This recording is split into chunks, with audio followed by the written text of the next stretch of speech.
Écoutez, jeudi, c'est 17 janvier 2025. Gros point, nous pral détailler après-midi dans la rubrique information nous pral ouais nomination Christy Nomen Noem dans Sénat. Et Christy Noem c'est lui-même yo choisi pour capable remplacer et secrétaire DHS là n'a parlé de Alejandro Mayorkas. Donc c'est une femme, c'est lui-même donc qui pral décider est-ce que la kembe programme Biden avec Cbpone. Lui répondre question aujourd'hui, m'bral kito entendre déclaration li fait yo, pral ouais ensemble avec Koutou et m'bral kito tande yo.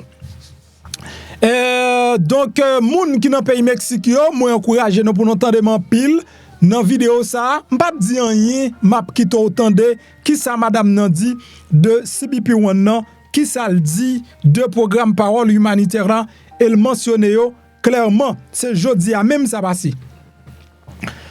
Donc, dans unanimité, juge a décidé pour bloquer TikTok à partir du 19 janvier qu'a venu là, et bien TikTok là, li bloqué dans le pays États-Unis.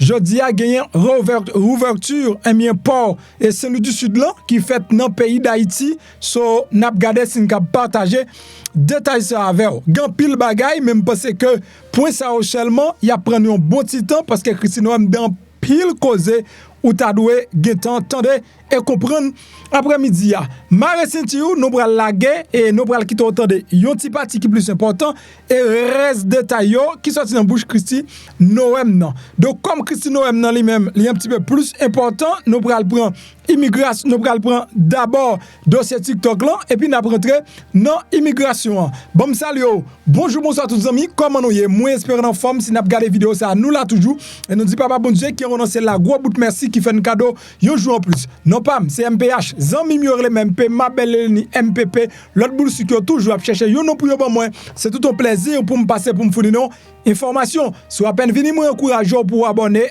ici on va progresser absolument rien. C'est cliquer sur le bouton qui marque subscribe là pour abonner et là fin abonner la boyon cloche notification, cliquez sur cloche là tout, retirez le sous personnaliser, mettez le sous tout temps comme ça chaque fois monter vidéo ou joindre notification mesdames et messieurs et puis pas oublier laguer un like en bas belle vidéo si là.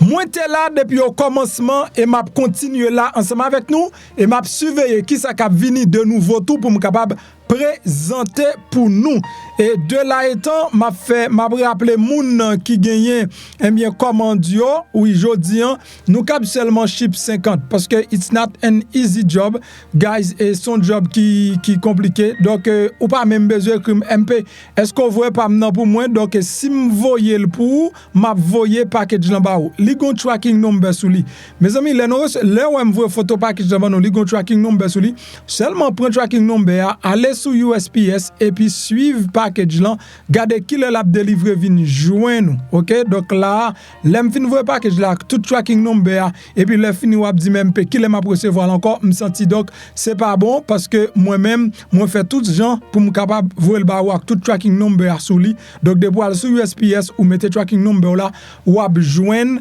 bien et ou joindre pack tracking non ça c'est l'huile de désenvoûtement avec l'huile de prospérité n'a ship by 50 moun. Il y a plus qu'une centaine qui derrière encore pour nos ship donc on a essayé ship 50 par 50 excusez-moi pour si c'est un petit retard parce que mesdames et messieurs it's a big job donc normalement et m'te quoi c'est deux trois grands moun seulement qui te voulaient prospérer dans vie t'assembler tout monde net voulait prospérer donc job la vinn plus ma vinn avec l'autre produit donc qui gagne toujours pour avec deux envoûtements moins voulait spirituellement non libéré bagay mauvaise chance et yo aller et moun pasteur yo m'a dit len recevoir ti l'huile de prospérité yo pas faire moun yo payer $100 pour mettre un petit goutte nan men non parce que c'est trois m'bay ensemble pour $100 ça veut dire yon des envoûtements en prospérité avec yon fertilité mes amis m'konn pile nèg yo pral utiliser mais l'huile là pour yo faire moun dans l'église seulement par mon petit crasse pour $100 bay moun yo adresse là yo ka acheter l'huile prospérité pour continuer yo ka acheter l'huile des envoûtements pour continuer n'a vinn avec l'huile de guérison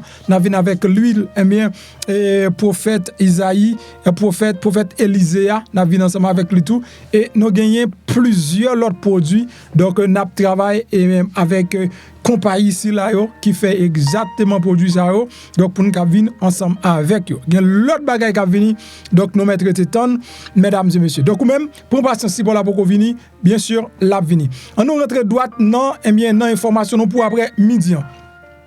Nous allons rentrer premièrement dans TikTok. Jean comme ça annoncé ça et pour nous ouais, nous pour arriver dans TikTok là. D'abord on a commencé dans TikTok là et puis pour nous capable arriver eh bien non et non Christine non parce que nous gagné la Cour suprême qui finalement décidé.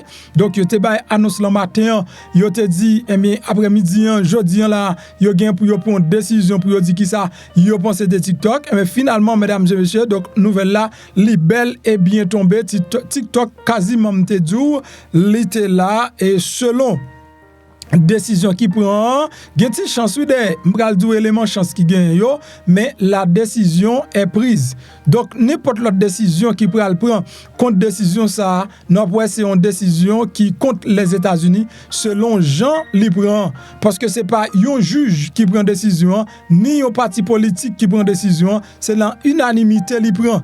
Pas oublier dans la Cour suprême là, il y a 9 juges, dans 9 juges, il y a 3 juges seulement qui c'est juge parti démocrate là. Et bien il y a 6 juges, c'est juges républicains te mettez moun sont toujours penchés pour obéir à Donald Trump.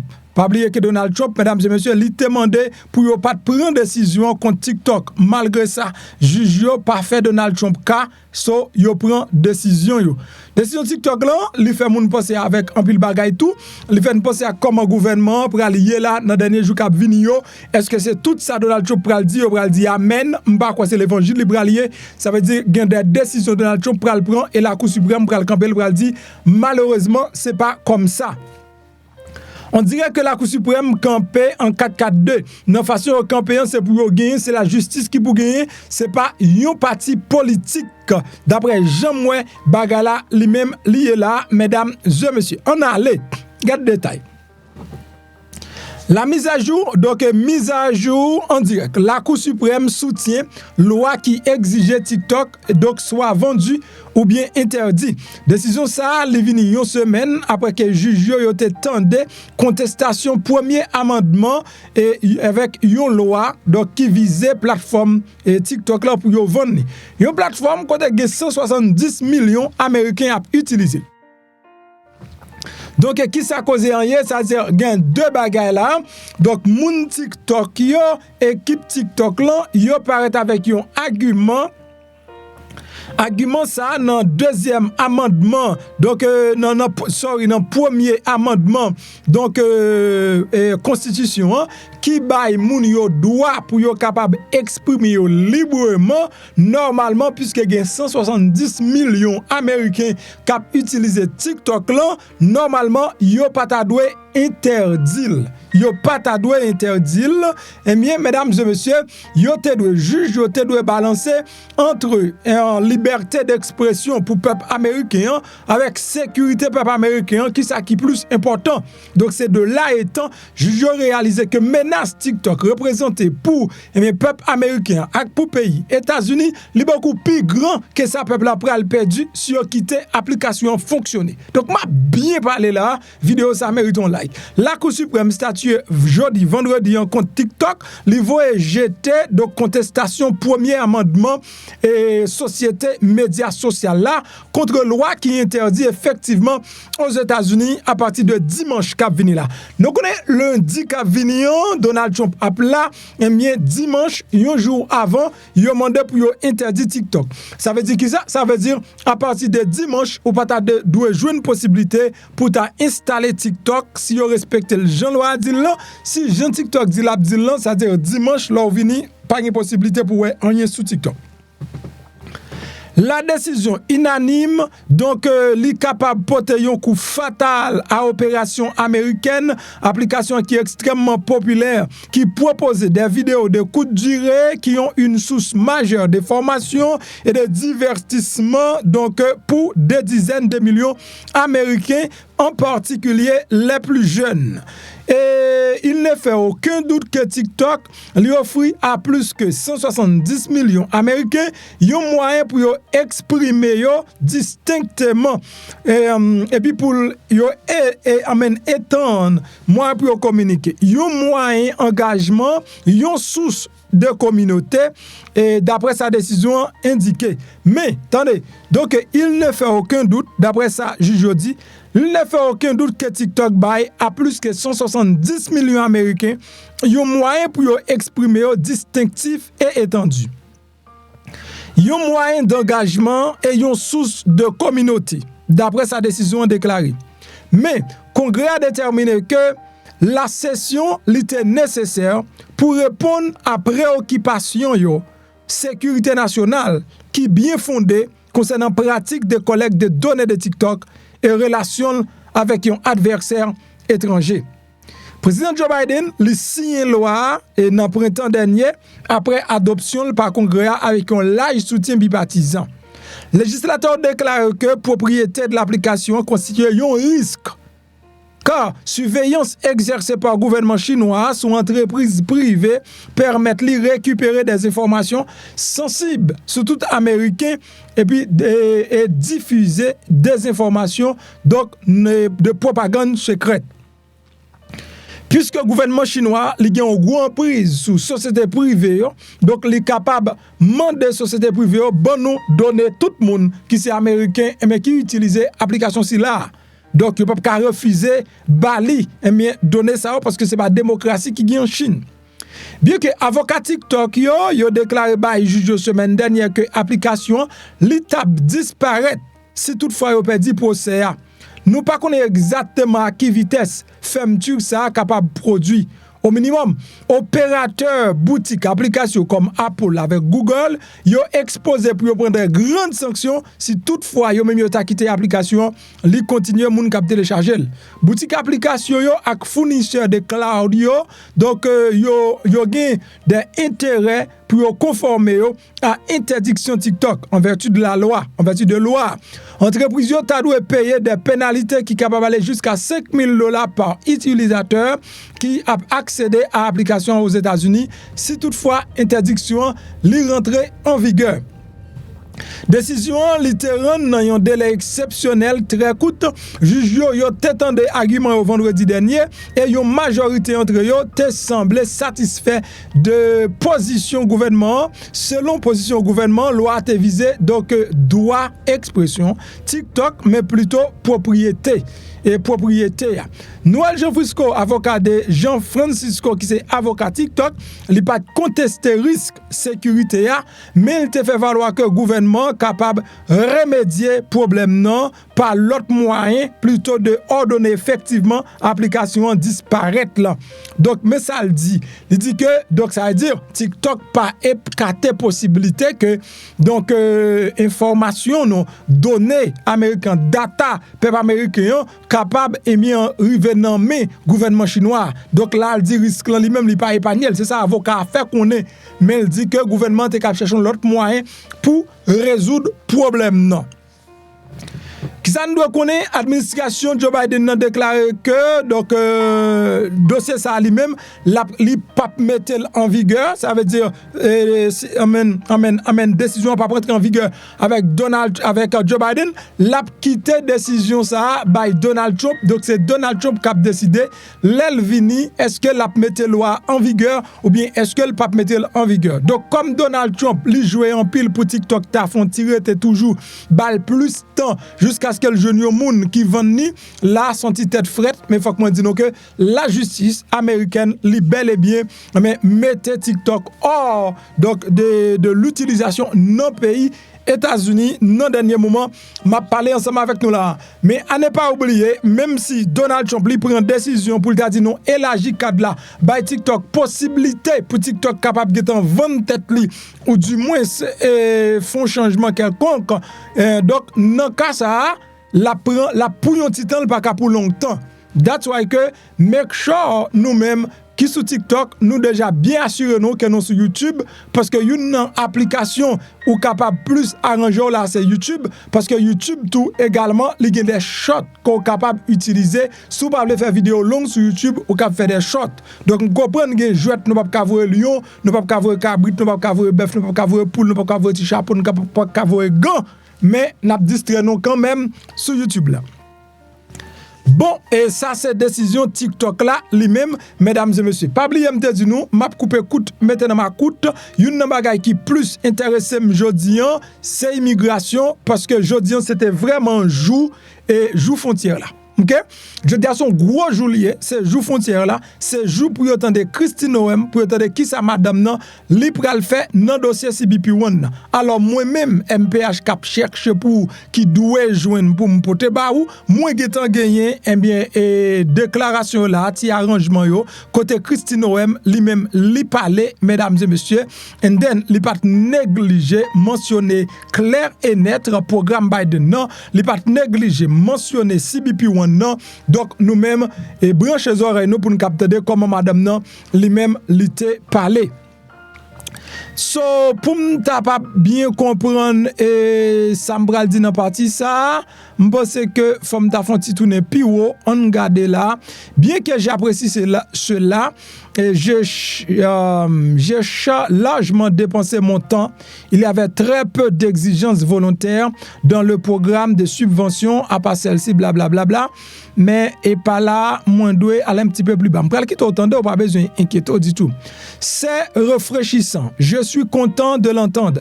Permettez-moi de vous poser une question sur un jeune homme de mon état. Donc, c'est Travis Wolf qui avait 12 ans lorsqu'il a été tué il y a peu d'un an par un immigrant clandestin qui l'a battu. J'ai choisi mes mots avec soin. Il l'a abattu avec une voiture. Il l'a frappé à la tête en roulant à 75 km/h sur une route à 40 km/h. Il l'a tué. D'autres ont été gravement blessés. Hier encore, un témoin assis où vous êtes, assis toujours aujourd'hui, à ce comité que la criminalité liée aux migrants n'est pas, je cite, une préoccupation réelle. Donc là, c'est moi quoi c'est Richard Buntal qui c'est un sénateur américain qui a posé question ça yo et bien avec un Christy Noem. Christy Noem c'est lui-même qui va jouer Wall Mayol Kaslan secrétaire DHS là.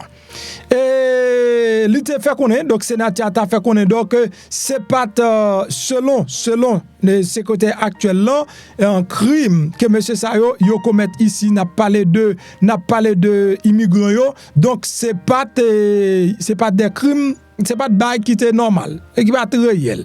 Donc d'après ça il te dit a dit que amène Mayolkas pas de bail et priorité à crime immigrant illégal commettre dans le pays. Qui ça lui-même li penser? Est-ce que la travail pour yo capable mettre en place rester dans le pays Mexique? Programme Donald Trump t'est utilisé qui est rester au Mexique là. Allez-vous travailler donc pour rétablir le programme rester au Mexique qui attend qui a tant fait pour garantir ceux qui cherchent de blablabla. Bon, m'expliquez-nous ça, te dit. Est-ce que vous prêt pour le travail pour que nous capables de mettre donc en place programme qui relève Mexique là? Donc madame nous répond oui, il y a travail pour mettre en place programme qui relève dans Mexique là. Moun yo apprêté dans pays Mexique jusqu'à ce que yo capable ouais dossier yo. Yo te posé la question sur programme Biden non avec programme CHNVA. Nous prenons le temps de un peu de comment madame nan lui-même dit. Yes, Senator, the President and I have talked extensively about this and will 100% partner with him to reinstate the Remain in Mexico policy and make sure that it's in place. Fantastic. I think Travis might be alive today if that policy had been in place. Let me ask you about Cbpone, the phone app that I've called concierge service for illegal immigrants. I'm sure you're familiar with it. This was the Biden administration's effort to allow asylum seekers to apply ahead of time using their phones, but not actually to provide any evidence that they needed asylum. There was a newspaper report, a press report that said the only problem with the app is it never asks users, are you seeking asylum? They don't ask for any asylum evidence. They simply release these so-called asylum seekers who use the app into the country on parole. Sometimes they're never given a hearing. The Inspector General actually did a report, a full investigation report on CBP1 and found that donc toi prends clair dans oreille ou que nous même comprendre qui ça frère Abdi. Mais frère Abdi donc li content qu'elle tendait madame nan li pral rétabli programme qui rete dans pays Mexique là m'a rappelé qu'elle dans Sénat jodi a c'est dossier nomination cap réglé il a fait audition pour est-ce qu'il est capable nommer lui. Alors, nous avons sénateur Josh Aoui de Missouri qui a posé madame dans question là. Donc, est-ce qu'il a établi le programme retenant Mexique là? Il dit oui, il a établi. Et qu'on y a posé la question sur le dossier CBP1 non. Il dit CBP1 non son application que Joe Biden utilisait pour capable mener immigrants de manière illégale dans le pays. Mais moi, ça me connaît. C'est application CBP1 non, c'est les mêmes moun qui dans Mexique ont utilisé et c'est même les mêmes moun qui dans programme Biden dans programme parole humanitaire là, yo utilisé pour rentrer dans le pays. Donc ça a dit que si pas de CBP1, pas parler de rien de l'autre programme, donc malheureusement it's gonna be a bad news. Et donc ça sénateur avec frequently users of this app were claiming que une problème qui gagne l'application, c'est que l'application pas demandé poser aucune question concernant asile politique. Est-ce qu'il a vu demander asile politique? Non. Il n'a pas posé aucune question sur ça. C'est seulement ouvrir route by moun yo passer et puis pour rentrer dans le pays. Same addresses in the United States as their intended destination, even though they didn't know each other, they weren't family connections. In other words, it has been completely abused. Donc c'est-à-dire, yo dit que l'application est complètement abusée parce que moun yo utilisé un paquet d'adresses dans le pays États-Unis et adresse ça c'est Jean te kon histoire même déjà m'a expliqué c'est pas traduit m'a traduit pour moun capteur anglais ça donc dans série d'adresses moun utilisé 50 fois et 100 fois 200 fois pour même adresse là et gain adresse qui ont utilisé pas même aucune relation avec moun non pays les États-Unis. And the idea that the federal government would pay for this kind of concierge service for illegals I think is outrageous. Will you end the use of the CBP1 app? Yes. OK? Donc là, est-ce que ou ap campé utilisation CBP1 app là, application CBP1 là, et ça qui fait que moi me dit non moi même m'pa gen bagay m'a vinn parler peut-être moins mais ça m'a dit pour tendre donc ça dit entendez ça madame n'a répondre. Senator, if confirmed and I have the opportunity to be secretary on day one, CBP1 will be shut down. There's data and information in there that we will preserve so that we can ensure we know who's coming into this country and who's already here that we need to go find, but also we... Si toutefois, yo choisi pour venir secrétaire, donc le secrétaire DHS, non même jour, li rentre à application CBP1 a éliminé. C'est ça le dit. Make sure that there's another program, CHNV, which I'm sure you're very familiar with, where our federal... Li gon l'autre programme, yo relé CHNV, ça veut dire programme parole humanitaire, mon corps très familier avec. The federal government actually paid to fly people into this country directly.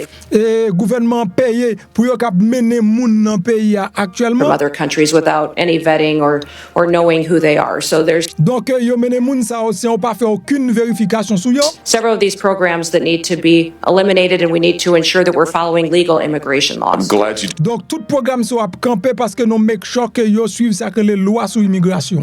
just mentioned CHNV. This is a mass parole program. Donc bien content qu'on ou parler de CHNV parce que c'est un programme mass parole. Of course, as you know, our law allows parole in only very limited circumstances. There Parce que nous connaissons que loi nous yo accepté parole son série de are two circumstances, and it requires case-by-case evaluation. Et non cas pour nous bailler parole là, li mandé pour nous faire cas par cas, vérification cas par cas. Present administration, soon to be gone, has granted mass parole in direct defiance of the law, not case-by-case evaluation. Donc président pour aller à un mass parole, il pas même vérifier au cas par cas. The CHNV program is one of those instances. Will you put a stop to this abuse of our parole law and our asylum system? Yes, we will go back. Mettez un point dans programme parole là. Dans système asile noir, est-ce que ou ap mette point dans programme parole là? Tendez ça madame nan dit. The case-by-case evaluation of these parole cases. Donc, li dit non seulement la mette point la donne, li pral réviser tout monde qui rentre dans parole yo cas par cas. C'est pas moi dit non s'il vous plaît, li pral réviser tout monde qui rentre dans parole yo cas par cas. L'Éternel a gete comme ça l'a fait. And ensure that we have more resources if you will partner with us to make sure that our legal immigration system is fully utilized, that we have more judges, more immigration courts so that we can process people legally and make sure that they are going through that process rather than like Joe Biden has done, use this as an excuse to allow people to come into our country with no consequences. Let me ask you about another low light, not a highlight, but a low light of this last administration and DHS. Your predecessor, the current Secretary of DHS, established a disinformation board using... Donc voilà, et moi m'a quitté notre de plus quand même parce que c'est une très belle interview.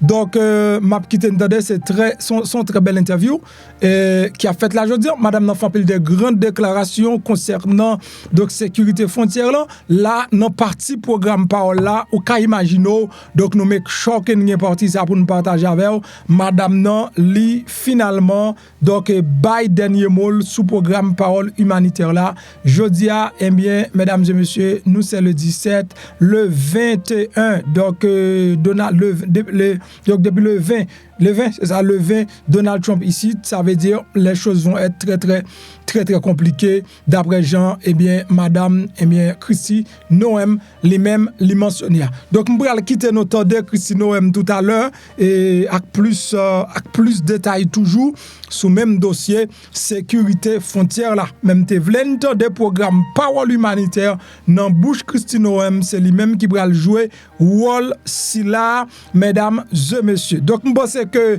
m'a quitté non et m'a font passer bien rapide pour me quitter de Christy Noem donc jodi également c'est ouverture mais pas dans le pays d'Haïti donc nous connaissons des choses très you know donc qui devenir des grandes choses et des bagailles magistrat a doit faire comprendre ça me là donc normalement on pas cap ouvrir c'est bagaille pour magistrat là Kazek qui a régler à faire ouvrir pour yo but dans le pays d'Haïti obligé gain tout gouvernement qui pour aller dans dossier ouvrir pour donc c'est quand même son pas en avant nous pas capable encourager eh bien et ça qu'a fait là c'est petit pays donc nous comporter dans petit pays nous montrer ce petit mess que nous y est donc des petits bail tout banal nous obligé prendre tout pays nous parti pour aller là-dedans so moi c'est que demain si je veux m'abailler plus de détails sur ça mesdames et messieurs comme dossier immigration son dossier qui ont dossier tête chargée que lié son dossier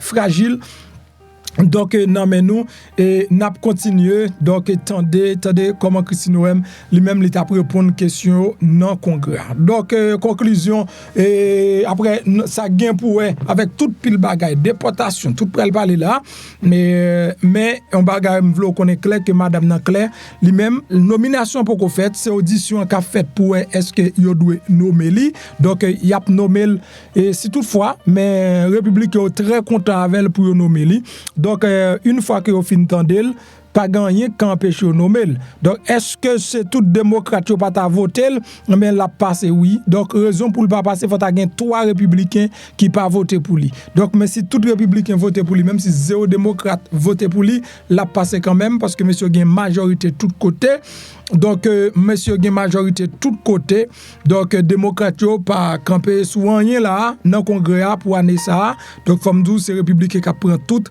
décision. So, tout ça commencé, li k'ap gen fin et m toujours dit toute chose concourt au bien de ceux qui aiment Dieu.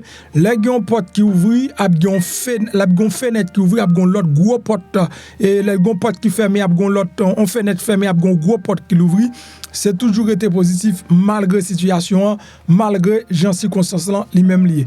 On nous continue tant de Christy Noem avec plus et précision, Jean t'a répondre question yo mesdames et messieurs. And good morning, Chairman Paul, Ranking Member Peters, and the distinguished members of this committee. I'm honored to appear before all of you today as the nominee for the Secretary of Homeland Security. I want to thank President-elect Donald J. Trump for his confidence in my leadership and the people of South Dakota for their fantastic support throughout my time in public service. I would also like to express my sincere gratitude to Senator Kramer. He has been an invaluable resource to me throughout this process and given me much wisdom as well as insight into the thoughts and the procedures of the Senate and this body. And I'd also like to express my gratitude to Senator Thune, the majority leader of this esteemed body. He's been an advisor to me for many years as well as a friend, and I'm so grateful for the generous support of these two men and their willingness to be here this morning to speak on my behalf and to introduce me to this committee. Now, I'm a wife and a mother and a grandmother, a farmer, rancher, business person. I've served in our state legislature, in Congress for 8 years, and also a governor. I've spent my entire life in rural America. I understand what it means to work hard every single day and to build a better future for your kids and for all of our communities. I come before you today with a deep sense of responsibility and a humility as the nominee to lead the Department of Homeland Security, and also a commitment to the more than 330 Americans who we will work together to help serve and to keep safe and secure in their homes and in their communities. Now, before I proceed, I want to introduce to you my husband, Brian, who's here with me today. He is my constant 24/7 reminder of our dedication to public service and that it's not a solo effort or done alone. He has been a rock by my side, and I appreciate all of his love over so many years. I'm grateful that he's here with me today. Now, securing our homeland is a serious, sacred trust that must be relentlessly pursued and can never be taken for granted. Being safe within our borders here in America is critical, and yet Americans feel less safe than they have felt in decades. For the first time in 30 years, more than 40% of Americans are afraid to walk alone at night within a mile of their homes. President-elect Trump is going to change that. I've seen firsthand the challenges and the opportunities facing our great nation. In the 20 years since the Department of Homeland Security was formed, the nature of the threats to our homeland has grown and they've evolved. This department was created in response to the failures of the government that led to the September 11th, 2001 terrorist attacks. And that reality is not lost on me, especially in the wake of the recent terrorist attacks over New Year's. Now, I've led South Dakota for the last 6 years with a focus every day on making our state safer, stronger, and freer. I focused every day on making the best decisions, not just for right now, but for generations to come. I've overseen a state budget of over $7 billion and a state employee workforce of more than 13,000, including more than 7,000 that report directly to the governor. I've addressed important issues like cybersecurity, human trafficking, drug interdiction, and also natural disasters, the same challenges that are facing so many of you and the people that you represent back home. I've secured our state and supported the rule of law. And if confirmed as the 8th Secretary, that is the same approach that I will take to leading the Department of Homeland Security. As we face the evolving threats of the 21st century, the mission and the success of DHS is more critical than ever. We must be vigilant and proactive and innovative to protect the homeland. The challenges in front of us are extremely significant, and we must secure our borders against illegal trafficking and immigration. We must safeguard our critical infrastructure to make sure that we're protected against cyber attacks, respond to natural disasters, and also terrorism. I firmly believe that we can meet those challenges head on with resolve. Innovation, we can use collaboration with federal and with state partners. And senators, I want your input. Border security must remain a top priority. As a nation, we have the right and the responsibility to secure our borders against those who would do us harm. And we must create a fair and a lawful immigration system that is efficient and is effective and that reflects our values. President Trump was elected with a clear mandate. He needs to achieve this mission because 2/3 of Americans support his immigration and border policies, including the majority of Hispanic Americans. I was the first governor to send National Guard troops to our southern border when Texas asked for help and when they were being overwhelmed by an unprecedented border crisis. If confirmed as Secretary, I'll ensure that our exceptional, extraordinary Border Patrol agents have all the tools and resources and support that they need to carry out their mission effectively. The same is true of my commitment to the outstanding men and women of the U.S. Immigration and Customs Enforcement. They are responsible for apprehending, detaining, and deporting illegal immigrants. And getting criminal aliens off of our streets and out of the country will help American communities be safer again. The bravery and the dedication of the Border Patrol and ICE are unmatched, and I will restore dignity to their work. The rising threat of cyber attacks also demands our utmost attention, and our critical infrastructure, from energy grids to financial institutions, is under constant attack by foreign adversaries and criminal actors. As Secretary, I will prioritize a comprehensive, whole-of-government approach to cybersecurity. In fact, in the coming days, we have to plan bigger and think faster and smarter.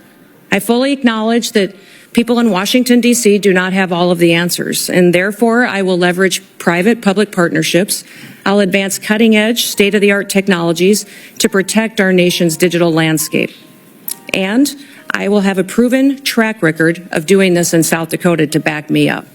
I've helped make Dakota State University a global leader in cybersecurity education because we recognize the need to address this emerging threat.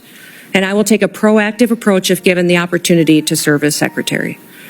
Now, President-elect Trump has been a tremendous friend to law enforcement over the years, and I will do the same in my role as Secretary. As Governor, I've worked closely with law enforcement to make South Dakota safer. I've overseen hundreds of state troopers in the South Dakota Highway Patrol, and on several occasions, I've convened groups of law enforcement from across our state to address policies that will make our people safer. In fact, while some in this country were attacking law enforcement and defunding them, we took the opposite approach in South Dakota. We recruited law enforcement officers to move to South Dakota, a state that respects their service and their sacrifice. And we revamped our law enforcement training to provide the first ever state-led, tribal-focused law enforcement training academy. I'm very proud of the work that we've done in cooperation with our tribes to help make their communities more safe. And we must remain vigilant against terrorism and against others who wish to do us harm to our country and to our great people. I'll ensure that our intelligence and our law enforcement agencies are working together hand in hand, that they're fully equipped to detect, prevent, and respond to threats from radical ideologies and foreign adversaries. This requires resources, coordination, and collaboration across all levels of government. And once again, I will seek your wisdom and I will seek your input into the months ahead. For the sake of the people that we both represent, we have to get this right. Now, I recognize that Homeland Security isn't just about prevention, but it's also about resilience. When disasters strike, as we know they will, the Department of Homeland Security must be ready to respond swiftly, efficiently, and effectively to protect the lives and the property of Americans. As governor, I've worked with FEMA in response to a dozen natural disasters in South Dakota. These have included historic floods, tornadoes, blizzards, wildfires, a derecho, and even a global pandemic. As Secretary, I will enhance our emergency preparedness and strengthen FEMA's capabilities, and we will ensure that no community is left behind, and that life-saving services like electricity and water are quickly restored. As Secretary, I will oversee the Secret Service, an agency that is in serious need of reforms. We all saw the threats to President-elect Trump last year and the consequences of failure. Now, that should never happen again. And I've worked closely with my own gubernatorial protective detail, and I'm familiar with what works and what doesn't work. And I'll bring that experience towards strengthening the Secret Service once again. I'm committed to working with this committee, with Congress, and with the dedicated men and women of the Department of Homeland Security to fulfill our mission. And together, we can ensure that the United States remains a beacon of freedom, safety, and security for generations to come. So thank you for the opportunity and the honor to appear before you today. Thank you for the meetings and the time that you took in your office to discuss the department and what we can do in the future to make the American homeland much more secure. I look forward to your questions, and I hope to earn your trust and hopefully also your vote as we embark on this critical work together. And with that, Mr. Chairman, I yield back. Thank you, Governor. We will now proceed to questions. Each member will have 7 minutes. We will have a vote that will start at 10 a.m., but we're going to continue the hearing and keep people in line as you come and go to vote. We'll keep the hearing moving. I want to be clear from the outset that we will not tolerate any disruptions. The Capitol Police have been asked to escort anyone immediately from the room if they disrupt the hearing. This is a standard question, Governor Noem, that we ask of all nominees. Governor Noem, do you agree without reservation to comply with any request or summons to appear and testify before any duly constituted committee of Congress if you are confirmed? Yes, Mr. Chairman. I'm going to reserve the rest of my time for my questions and go to Senator Peters. Thank you, Mr. Chairman. Governor Noem, the DHS Secretary has many competing priorities, as you well know, and you outlined certainly in your opening comments, from our borders to wildfires to cyber attacks. But as you and I discussed at length, and I appreciate you bringing it up in your opening comments as well, we do have a northern border in addition to a southern border. That's absolutely essential that the DHS has the resources necessary at the northern border to carry out its mission. Both between ports of entry and all along the border. In fact, we've seen an increase in unauthorized crossings in recent years at the northern border. So my question for you is, if confirmed, do you commit to ensuring along with the southern border that the northern border is sufficiently staffed to maintain its security and robust trade between the U.S. and its neighbors, including at the Gordie Howe International Bridge in my home state of Michigan, have the resources they need to facilitate trade while keeping Americans safe? Yes, Senator Peters, you and I talked about this in your office and also with Senator Slotkin as well, how important it is to continue to remain focused on our northern border and all borders and ports of entry that the United States has. I think there's been some universal concern from some of the committee members that as we focus on the southern border and what we're seeing as far as the invasion there and the amount of people crossing, that the northern border would lose focus, but that will not happen, and we will ensure that our borders are secure and we're addressing all threats that may come in from any direction. And also with the bridge as well and staffing up on that as well, and I've assured Senator Slotkin as well that our focus is there to make sure that it is staffed appropriately. Very good. And as we discussed, the department is diligently working to stand up the Northern Border Mission Center at Selfridge Air National Guard Base in Michigan, following the authorization and funding that I was able to secure in the last Congress. This center is critical to supporting the department's northern border security missions and addressing evolving threats. So quick question, if confirmed, do you commit to working with me to fully build out the Northern Border Mission Center? Yes, Senator, we will look forward, and I look forward to working with you to ensure that is a priority and that it's adequately resourced, and working with Congress and senators to make sure that we have what we need to make sure that mission for that base is fully fulfilled. Great, thank you. On New Year's, we witnessed 2 incidents that reminded us that terrorism and extremism remain serious threats to all Americans. Both DHS and the FBI have consistently said that the most persistent threat to the homeland is from U.S.-based individuals or small groups radicalized by a variety of ideologies, from white supremacy to ISIS to Al-Qaeda. We must certainly continue to focus on people who are radicalized here in the United States with the intent of terrorizing our communities. So my question for you, ma'am, is how do you plan to address this threat of U.S.-based terrorists? Senator, this is a grave concern for our country, as we all agree that the #1 threat to our homeland security is the southern border. In fact, since Joe Biden has been president, we've seen 382 individuals that have come over that border that are on the terrorist watch list. Behind me have the governor of Louisiana with me. And he and his state and people in this country went through a horrific event on New Year's Day, and one that we never want to see repeated again. But this governor behind me is concerned also about an upcoming event, which is the Super Bowl coming shortly, which we need to do all that we can to work together, that he has the reassurance that the federal government, that the Department of Homeland Security is prepared to help him protect that event and to keep people safe while they are there. Those 382 terrorists, or known terrorists, that have come over our border, we don't know necessarily where they are because of what has been happening under Joe Biden's policies.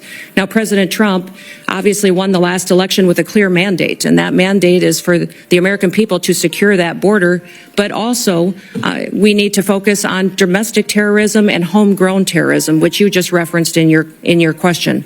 Homegrown terrorism is on the rise. We see more and more incidents of people that are U.S. citizens that have become radicalized, and knowing when people are leaving the country and coming back and changes to their behaviors and what their actions are is critically important. So the resources that the Department of Homeland Security has needs to be utilized as far as identifying those threats and being proactive to prevent them, but also protecting civil rights and liberties in that process and making sure that the department is on mission to do what it was called to do, why it was created, and what authorities that Congress and the Senate has given them. My hope is that Governor Landry and his staff and his people and the people that attend the Super Bowl know that the Department of Homeland Security is their partner, is on watch to protect them and to keep that event safe. I hope all Americans know that leadership has consequences. I hope that we can get through and get your support for this nomination and get confirmed quickly so that we can address the threats that we currently face and make sure we don't have any repeats of the day that we saw just starting this year on New Year's Day. In the last 2 years, we have seen increasingly aggressive and expansive cyber attacks against our federal agencies. Just last month, Chinese hackers infiltrated the Department of Treasury and stole potentially thousands of unclassified documents. So given these concerning trends by the PRC to hold our federal networks hostage, do you believe that federal agencies should be required to implement cybersecurity upgrades and maintain the highest cybersecurity standards to protect sensitive or classified data and U.S. citizen information as well? Well, Senator, the mission of CISA, which is the Cybersecurity and Infrastructure Agency, the mission of it is to hunt and harden. It's to find those bad actors and help work with local and state infrastructure, critical infrastructure entities so that they can help them be prepared for such cyber attacks and that they can make sure that they're hardening their systems to protect them in the future, recognizing the vulnerabilities that they have. CISA's gotten far off mission. They're using their resources in ways that was never intended. The misinformation and disinformation that they have stuck their toe into and meddled with should be refocused back onto what their job is, and that is to support critical infrastructure and to help our local and small businesses and critical infrastructure at the state level to have the resources and be prepared for those cyber attacks that they will face. You know, Salt Typhoon was a campaign of espionage by the PRC in China against our telecoms, where large amount of data was stolen and taken, and people's private information was taken as well. And we've also seen China and the PRC go after our critical infrastructure with the Volt Typhoon hack. And that was extremely dangerous because there was no reason for them to do that, just to steal people's data and information. The reason for them to go after that was to control our critical infrastructure, for the ability to see if they could shut down a water plant, a utility company, and that was to cripple our country. So these threats are real. CISA needs to be much more effective, smaller, more nimble, to really fulfill their mission, which is to hunt and to help harden our nation's critical infrastructure. Thank you. Thank you. Thank you. Senator Scott. Governor Nunn, congratulations on your nomination. Thank you. I think you're going to do a great job. Thank you. I think it's great that you're a governor and you bring that expertise to the table. So I just went through the campaign to get reelected, and it was after the Butler shooting. I'd asked people, I said, at all my events, I say, raise your hand if you think the acting director of the Secret Service is going to tell us what happened. Not one person. I said, what about Secretary Mayorkas? He's running HHS. What do you think? Or Homeland Security. What do you think? I said, how about Christopher Wray? Head of the FBI? Not one person. Can you just talk about the importance of transparency and accountability in government and how you're going to bring that to the table?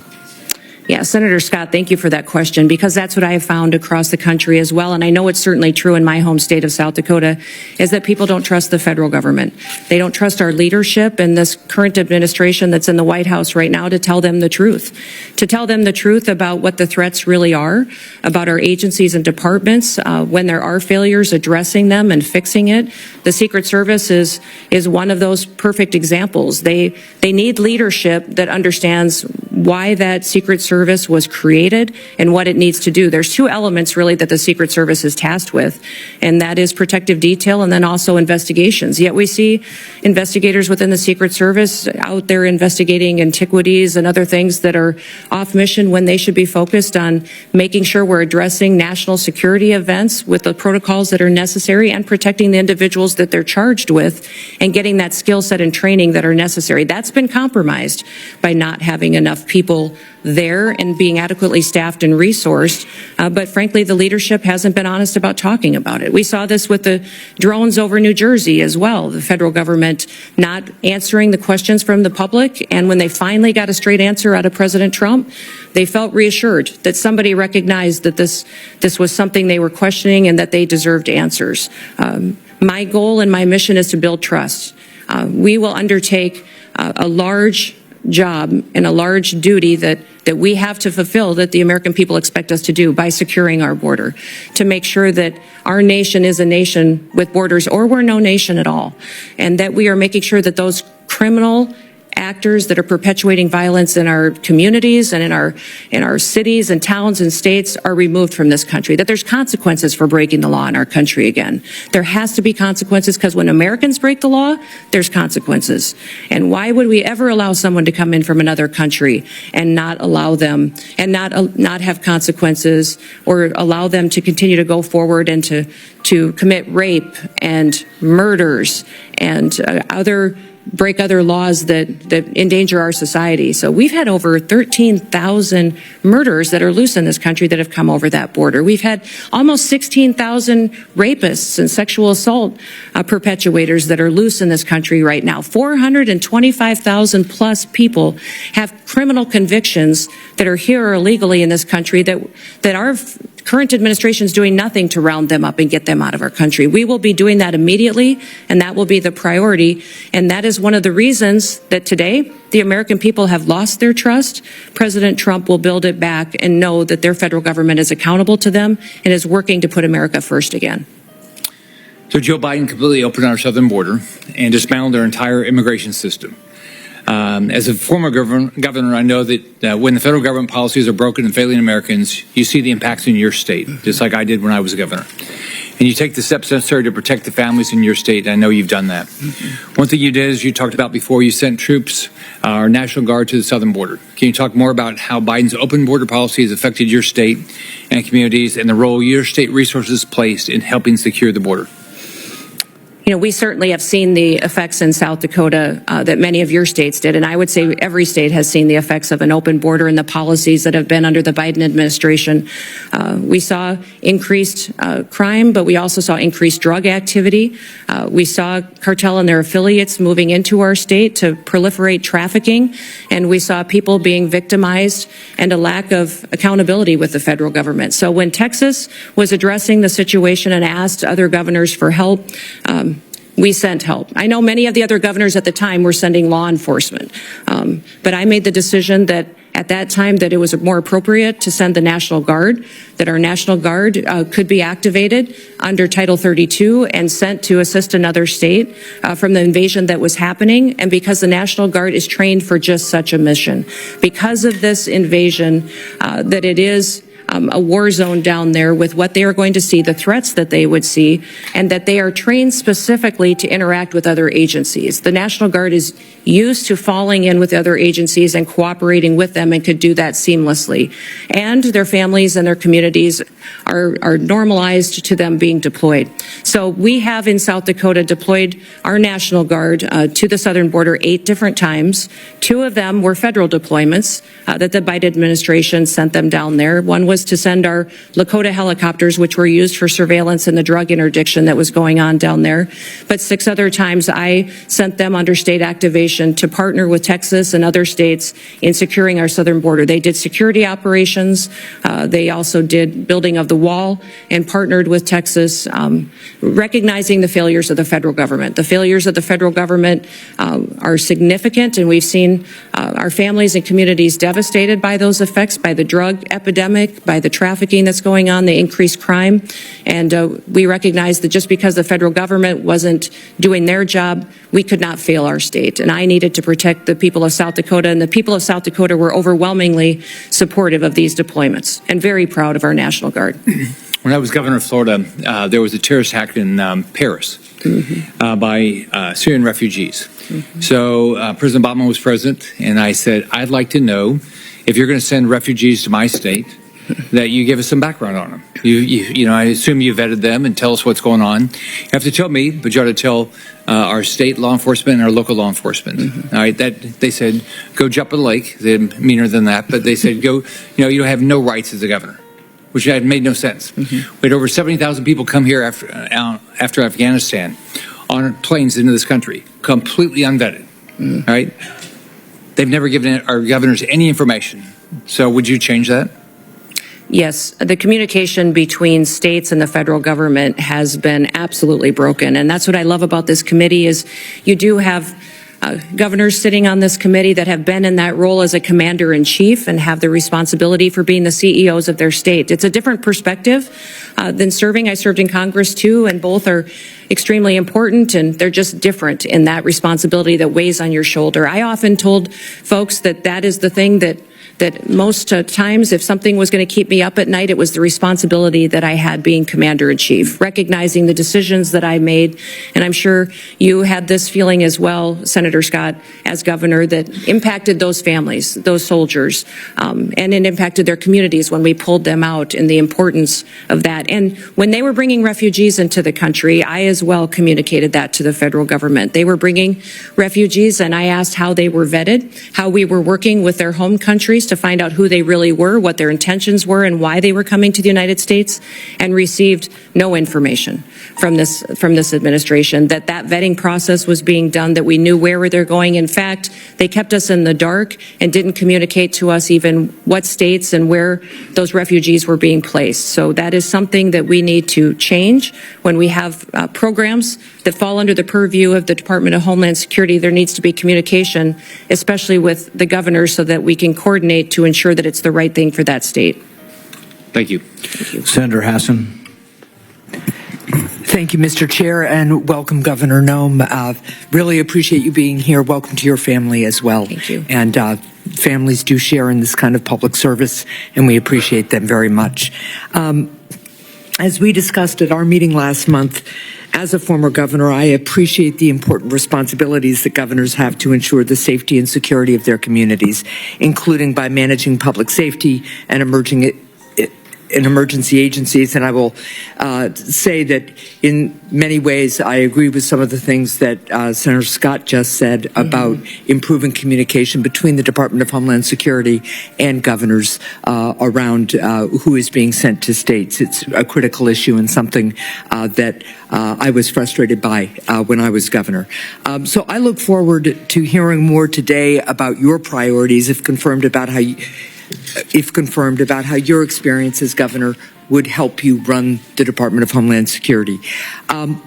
Let me just start by following up with a question that Senator Peters had also touched on.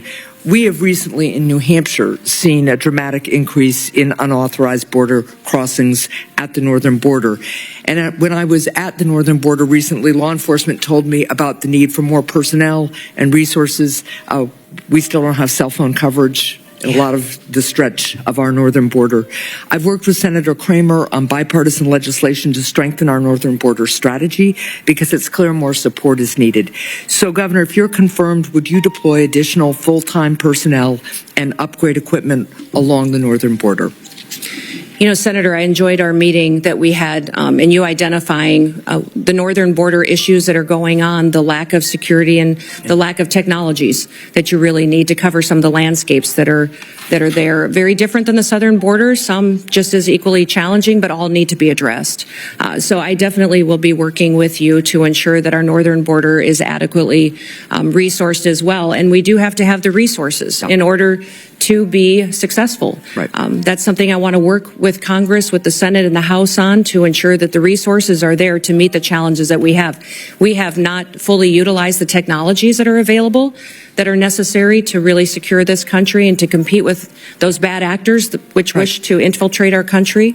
And having the ability to utilize them will make us much more safe. So I'll work with you most definitely in ensuring the northern border is protected. Well, I appreciate that. And I just note, too, that at the same time, there's real concern in New Hampshire and all along the northern border that we strengthen the border and have the resources we need. We also have a really strong economic relationship with our friends to the north and a lot of family relationships. So I think it's important that we're smart in the deployment of technology. We don't want to impede that flow of economy and people that's lawful, but we do want to make sure that we have the resources we need. I want to turn to the southern border now. At the southern border, we need significant technological investments to support law enforcement personnel in their efforts to catch fentanyl smugglers, to stop human traffickers, and seize the cash and illegal guns that criminals traffic southward to the cartels. And we talked about this a little bit. There's bipartisan support for these investments, and I've worked with colleagues, including Senators Langford and Cornyn, on legislation around these issues. Governor Noem, could you identify specific technological investments that you would make at the southern border, and are you willing to work with me on increasing southbound inspections if you're confirmed? Yes, certainly, Senator. You've heard President Trump talk about the need to build a wall, and the wall and infrastructure is critically important, but also at our 382 legal ports of entry, we need to have technologies so that flow can happen north and south, and it can happen in a legal manner to ensure that our commerce can continue to operate and that we can continue to make sure that we're also secure. I think de minimis shipments are a concern, and the need to look at those and how traffickers and fentanyl distributors are using that. I think we also need to use scanners, surveillance, operations. There's new technologies out there to cooperate with satellites in some area where the topography does not necessarily facilitate having actual infrastructure, and then also the ability to make sure that we're utilizing that technology that allows us to know what is going south that might be fueling some of the violence that ends up coming back north, and ensuring that we're stopping that before it has the chance to supply those cartel and bad actors that would come in. Yeah, I really appreciate that, because the southbound flow, particularly of cash and weapons, fuels the cartels and strengthens them. Absolutely. And it's something that we really have to focus on. I also want to follow up on the issue of cybersecurity. Recently, criminals launched a successful cyber attack on PowerSchool, a cloud-based record management system that contains personal information about tens of millions of kindergartners through high school seniors, including many students and teachers in New Hampshire. This cyber attack on PowerSchool comes as schools and local governments across the country have seen a surge in cyber attacks on their systems. And when a small school of maybe a couple of thousand system, maybe 1,000 students or so has to pay $2 million in ransom, I want you to think about what that does to one of our small communities, right? So, Governor Noem, if you're confirmed, how will you empower the Cybersecurity and Infrastructure Security Agency to improve the cybersecurity of state and local governments in the United States? Well, thank you, Senator. If I am confirmed and have the opportunity to serve as secretary of this department, I'll be following the Constitution and the rule of law, and then getting these departments back on mission to why they were created and why they are existing. What CISA should be doing is helping those small entities, those schools, those local city governments, the state governments, and the small businesses that are critical infrastructure that don't have the resources to stay on top of the critical protections that they need to enact. Well, let me follow up just quickly on that one point. It's something we discussed when we had our meeting. I worked with Senator Cornyn on a bipartisan bill that became law that created a cybersecurity grant program for state and local governments. This is in addition to each state getting a cyber coordinator to help on the ground. We discussed this program, and I know you as governor had some reservations about the structure of the program. But if confirmed, will you commit to working with Congress to adjust it? I'd love your input about what gave you pause as governor. I think there were only 2 governors who didn't participate in the program. And I hope that as we work on the concerns you have, you'd work with me to adjust and reauthorize the program. Yes, all grants within the department will be evaluated when I come in and be looked at to see what we can do to make sure that they're actually fulfilling the mission to which they were established.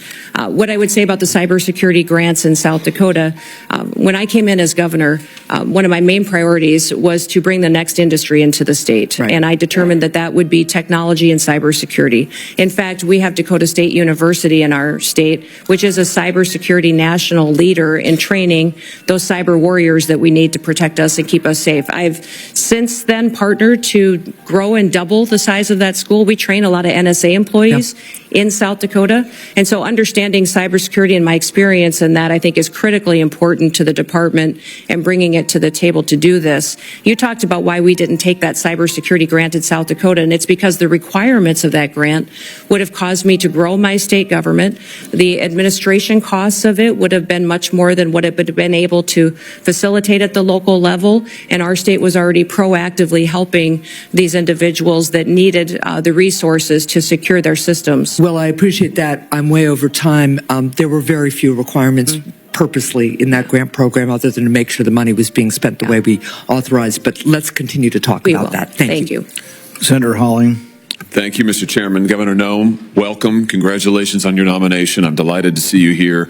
I do notice the chairman of the Ways and Means Committee is over your shoulder there. I'd have to question your judgment about who your friends are based on that. The great chairman from the state of Missouri. It's fantastic to have you here. You know, the Department of Homeland Security is not particularly old, but you already have what I hope will soon be the distinction of succeeding the worst secretary in the history of the Department of Homeland Security. Alejandro Mayorkas has been an absolute disgrace to that department and frankly to this country. And I'm delighted to see you willing to step up and serve. Let me just ask you something. I repeatedly asked your predecessor when he sat where you're sitting whether the southern border was secure.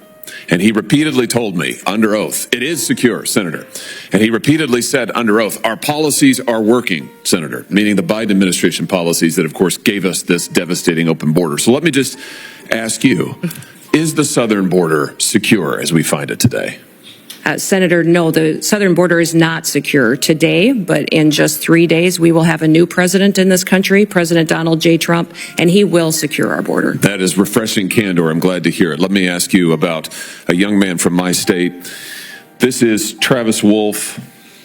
He was 12 years old when he was killed just over a year ago by an illegal migrant who mowed him down, and I choose my words carefully, mowed him down in a motor vehicle, hit him head on, doing 75 and a 40, killed him. Others were severely injured. Just yesterday, a witness sitting where you are sitting today told this committee that migrant crime is, and I quote, not an actual concern. Not an actual concern. In a hearing before this committee advising us to drop the Lake and Riley Act and not focus on migrant crime. You know, in my state, with the death of people like Travis Wolf and Officer David Lee, who was assaulted and killed in St. Louis, and officers in Kansas City who have been assaulted by illegal migrants, and others who have been carjacked and stabbed, would you agree with me that migrant crime sure as heck is an actual concern and that you intend to do something about it? Yes, Senator, absolutely. And I am so sorry about Travis and my prayers go out to his family. I can't even imagine what that is like. And thank you for telling his story, because there's so many families in this country that have that same story.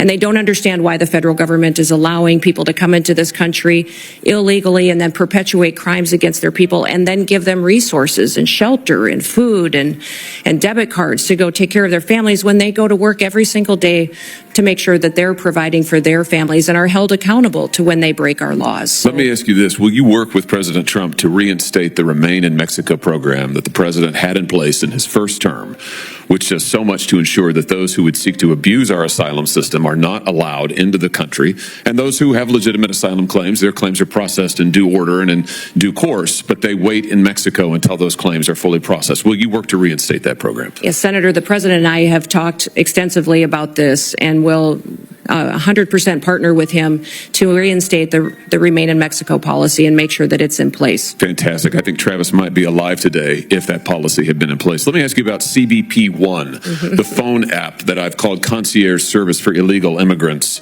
I'm sure you're familiar with it. This was the Biden administration's effort to allow asylum seekers to apply ahead of time using their phones, but not actually to provide any evidence that they needed asylum. There was a newspaper report, a press report that said the only problem with the app is it never asks users, are you seeking asylum? They don't ask for any asylum evidence. They simply release these so-called asylum seekers who use the app into the country on parole. Sometimes they're never given a hearing. The Inspector General actually did a report, a full investigation report on Cbpone, and found that frequently users of this app were claiming the same addresses in the United States as their intended destination, even though they didn't know each other, they weren't family connections. In other words, it has been completely abused. And the idea that the federal government would pay for this kind of concierge service for illegals, I think, is outrageous. Will you end the use of the Cbpone app? Yes, Senator, if confirmed, and I have the opportunity to be Secretary on day one, Cbpone will be shut down. There's data and information in there that we will preserve so that we can ensure we know who's coming into this country and who's already here that we need to go find. But also we make sure that there's another program, CHNV, which I'm sure you're very familiar with, where our federal government actually paid to fly people into this country directly from other countries without any vetting or knowing who they are. So there's several of these programs that need to be eliminated, and we need to ensure that we're following legal immigration laws. I'm glad you just mentioned CHNV. This is a mass parole program. Of course, as you know, our law allows parole in only very limited circumstances. There are two circumstances, and it requires case-by-case evaluation. The present administration, soon to be gone, has granted mass parole in direct defiance of the law, not case-by-case evaluation. The CHNV program is one of those instances. Will you put a stop to this abuse of our parole law and our asylum system? Yes, we will go back to case-by-case evaluation of these parole cases and ensure that we have more resources, if you will partner with us to make sure that our legal immigration system is fully utilized, that we have more judges, more immigration courts so that we can process people legally and make sure that they are going through that process rather than like Joe Biden has done, use this as an excuse to allow people to come into our country with no consequences. Let me ask you about another low light, not a highlight, but a low light of this last administration and DHS. Your predecessor, the current Secretary of DHS, established a disinformation board using taxpayer resources to police speech on the internet and elsewhere, to tag American citizens' viewpoints as either legitimate or not legitimate, and use the power of the state to censor them, including having them removed and perhaps penalized. This has got to be the darkest chapter, I think, in DHS's short history. He eventually withdrew the board under intense criticism, but has never fully repudiated it and never promised not to do it again. Will you pledge to us here today that under your leadership, there will never be a disinformation board or anything like it at DHS, and you will be a champion for the free speech and First Amendment rights of all Americans? Yes, Senator, there will not be a board such as that under my leadership at the Department of Homeland Security. Fantastic. Let me ask you in my remaining seconds, just one more thing about the Secret Service. You've mentioned this, and I'm so glad that you did. This committee, and it has been bipartisan, this committee has done bipartisan work on the attempted assassinations, or the assassination attempts, I should perhaps say, of the former president, soon to be the future president, soon to be the president, President Trump. We were stymied at every turn.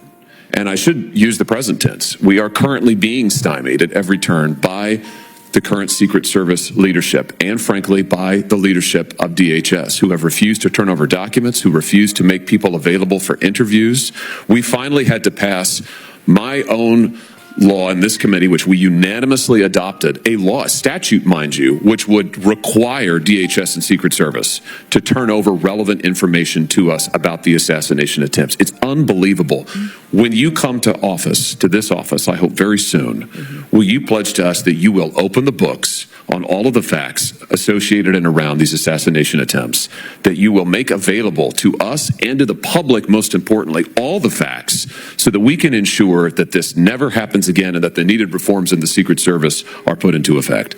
Yeah, Senator, if I am the Secretary of Homeland Security, I will certainly work with you to build transparency and make sure the facts are shared with you and your committee. I know that you've been very frustrated by the lack of transparency from the department, and I want to thank those of you that have worked on that report that was put together on these assassination attempts. I know it was a bipartisan report and investigation that this committee conducted, and I appreciate you focusing on that, and I will work with you to get the information so that you have the truth of really what happened there and the failures so they can be fixed. Thank you. That's a great place to end, and a high note as I see my friend Senator Blumenthal, who did fantastic work on this effort, and it will be an incredibly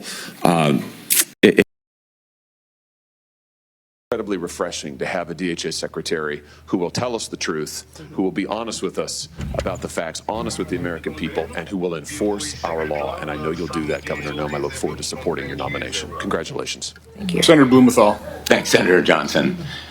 Welcome, Governor Noem, and thank you for being here. Thank you for visiting with me, and thank Moi, plusieurs moun commencent à relem pour ban moi témoignage qui ça ti l'huile ça yo fait pour yo. M'gen 3 bouteilles l'huile nan même là, ti 3 ti bouteilles. Et gen une qui pi gros dans sa l'autre moun recevoir yo. Qui c'est une, c'est l'huile de désenvoûtement ou bien l'huile de purification à base d'hysope. Une c'est l'huile de prospérité hein, et l'autre là c'est l'huile de fertilité. Toi l'huile ça ressorti en Israël. Qui côté me joindre yo, comment me faire joindre yo? Au conseil que fait me audace pour me présenter l'huile ça. Et d'abord me prend pile risque pour me faire ça parce que me sont protestant. Et en tant que protestant, on connaît que comment nous nanti soulier nous gon paquet de bagaille nous prend pour diable. C'est déjà son liberté me te prend pour me te présenter non l'huile ça. Moi j'ai plus que 2 ans depuis m'a servi avec l'huile ça. Et j'ai plusieurs autres bagailles qui sortent en Israël me dit nous ça. Qui côté me joindre? C'est parce que guys, m'était toujours à travail. Oui, m'était toujours à travail. M'gen doit faire 6 mois à travail, mais après 6 mois, faut que moi perde du travail là pour me tourner à zéro. Business moi doit marcher pendant 7 mois pour année, faut gon l'autre 5 mois qui pour manger tout petit ça m'te fait. M'ki doit bien marcher là dans mois ça, l'autre mois c'est moun qui pour prêter me corps pour me terminer mois, ça me fait pas que fini. L'aime senti ma bout à mode de vie tomber lever ça, que me pas ka utile tête moi rien malgré me travail, moi tomber prier. Moi acheter livre, moi li. Bon, comme moi pas rien pour me faire encore, moi tomber dans préparer ministère. Moi al fait un jeune pendant 21 jours. Pendant mal fait jeune pendant 21 jours. Et puis fin fait 21 jours, me senti en dom dim, me senti l'esprit qui en dom nan dim. C'est pour qu'on 21 jours, premier 21 jours ça, c'est pas pour me délivrer. Et même pour premier 21 jours, me te fait pour la plénitude du Saint-Esprit. L'homme fin fait premier 21 jours, me parti dans deuxième 21 jours. Dans deuxième 21 jours, bon Dieu commence à l'ouvrir l'esprit, me son bonne bagaille.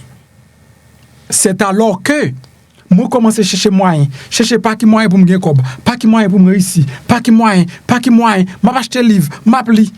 Et finalement, bon Dieu ouvre l'esprit sous l'huile de désenvoûtement. Automatiquement, mon joint ni comme une révélation m'acheter. Mais madame, moi pas de quoi dans bagay sa yo, moun bon côté m'pas quoi ka utiliser l'huile sa yo, et bien me commencer utiliser l'huile là. M'pas bon menti. M'pas bon aucun menti. Bon Dieu m'observe à l'attendem. Dans premier mois yo nan bénéfice dans business moi moi te qu'on a fait $1,000 bénéfice, $1,000 combien dollars? la dure. Eh bien, je commence à utiliser produit ça yo avec la foi, avec confiance. Premièrement, l'huile de désenvoûtement, c'est l'imité plus utilisée parce que me senti m'envoûté. Il commence à bon résultat. Je passe 3000. Je viens monter à 10 000. Jusqu'à ce que bon Dieu pète plafond avec moi. Sous rendement sur business moi. Le moins résultat pas moi dis pas peur même si on parle mal ou critiquer business pas m'pi bien pas ça. Ou protestant pareil moi ou dit m'pa ka servir la l'huile de désenvoûtement. Bon m'pi bien pas ça. Pendant même son protestant qui dit que ou pas violer loi yo. Mais l'huile de désenvoûtement ou dit pas pour chrétien, même pi bien pas ça. Kay moins payer avant, bill moins payer avant. M'pas nan ferme. Et me senti conscience moi style clair. Moi dit m'a prend risque, m'a dit ou s'ouvre, ou senti ou à bout ak misère, ou à bout tout, ou senti ou envoûté, gon bagay qui bloque l'esprit ou use yo. Moi me prend exactement dans ligne spirituelle là parce que me songe dans Somme 51 et David a dit laver avec l'hysope. L'aime joindre l'huile salma que c'est à hysope yo fait me dit me prendre. L'aime fin prend prospérité à m'use li tout. Après prospérité, je commence à use fidèle et je commence à use mes sacrés fertilité. Prospérité ali même c'est quoi BMB avec chaque jour m'oblige c'est quoi chaque jour mon bouteille parce que depuis le fini, il va pas dans biome, il va pas dans machine moins, sous descendre dans machine on va mon bouteille. Dans biome on va mon bouteille. Là carrément on va mon bouteille parce que côté me passer, une petite prospérité ma avec. On pas bon mentir me prospérer. Oui, me prospérer. Il pas bon seulement pour moun délivrer économiquement, mais socialement, spirituellement, ou senti l'esprit pour faire, mais ou pas qu'à penser, ou pas qu'à réfléchir. Tout ça, ou des résultats. C'est ça que fait me dire, ma prend un risque là. Et depuis, bon Dieu, bon, mon révélation pour me faire un bagage, me fait. Je pas ta vendre l'huile de désenvoûtement. Je t'a conseillé moun. Le moi ou pas qu'on côté pour yo joindre ni. Et ben me dit moun yo voyez yo pour moi pas stock. Et puis yo voyez yo. Et puis l'autre monde qui commence à use yo commence à bam de très bons résultats, bon témoignage. Soit utiliser l'huile de désenvoûtement et prospérité, fertilité et là bon résultat tout plus vont voice pour moi parce que moi j'ai un ami qui dit là, il pas capable utiliser comme tout, pas capable un comme tout. Et automatiquement il commence à utiliser l'huile là, Jodi al geta commencer construire kaili. M'a quitté notre temps de voice ça et puis son témoignage m'te voulait partager avec vous. M'pa force. Si vous voulez prendre toi, ou utiliser email ça. Ou marquer zel 2 points. Après blastcreole@gmail.com. C'est à zel avec lui pour faire zel. L'offre fait zel là, ça veut dire dans place. L'offre fait zel là, on font zel normal. Et dans place pour ta mettre numéro de téléphone, ou mettez email là qui c'est blastcreole@gmail.com. Et puis téléphone ça en bas les direct et les WhatsApp. Ou carré les direct et pour qu'avon WhatsApp pour dire mes screenshot zel moyen, mes adresse moi complet, voyez le pour moi. L'offre fin commence à servir avec elle ou à bon résultat. M'a vont voice complet pour me dire mes comment tout pour servir avec l'huile de prospérité et l'huile de désenvoûtement. On devrait partager cette expérience ça avec vous pour connaître que c'est pas un fab, c'est pas un show. C'est pas juste un business. Mais il y a un résultat derrière produit ça. Alors pas qu'on ça fait un résultat. Pas qu'on ça fait ça. Mais moi je n'en pile résultat. Merci beaucoup.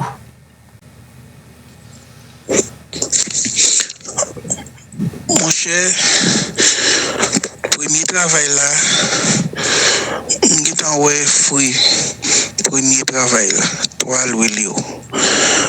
Parce que dans le pays il y a longtemps, m'pas jamais te gen vision kay en ek m'fin fait 3 ben yo m'fin fait tout ça m'te fait yo. Qu'on y a la messe dans sol kay mi là. T'as les blocs m'pa le poser et dit que et un travail qui fait. Un gros travail qui fait. c'est à félicitation. MT ka paye pile cob, on pas régler. Bon Dieu pour nous tout, nous pas monde qui ka al kay boko et nan bon Dieu nous toujours quoi. Et ça fait me plus happy acheter bon. Je sens il fait gros travail moi. Il fait gros effet. Information c'est pi gros âme qui existe. Si vous vivez ou pas informé, autant qu'on machine qui marche la nuit sans lumière. Informé c'est une, mais bien informé c'est un l'autre. Et bien dans cas ça m'a préféré MPH01, un channel qui pas nan voye monter. Sur MPH ou pas seulement entendre mon ouais, ou pas seulement ouais non, mon gen preuve. Nous toujours entendre en pile journaliste qui voye monter. MPH pas comme ça. Eh bien, ou jeune beau channel là oui, abonnez kounya, invitez zanmou faire ça, activez ti cloche notification pour qu'a toujours été informé. Et ça belle là, sous gon question ou qu'a poser le commentaire et puis y a répondre nous dans une vidéo pour porter réponse avec question te posée. MPH c'est ou lié et ou l'a toujours lié. Aïe. Pendant que vous regardez la vidéo, regardez à droite, vous voyez un bouton qui est en noir qui marqué souscribirme. Ça c'est espagnol. Si c'est en anglais, tu as marqué subscribe. C'est en français, tu as marqué s'abonner. Cliquez sur le bouton ça. Là, on finit cliquer sur lui, ou après une petite cloche bon côté. Cliquez sur cette cloche là tout. Sur cette cloche là, ou après l'on abonner automatiquement le passe sous première option. Ou après flèche là sous deuxième option. Retirez flèche là sous deuxième option, mettez-le sous première option que c'est tout. Ça veut dire chaque fois monton vidéo ou joindre notification. Et puis pas oublier la gon like en bas vidéo ça.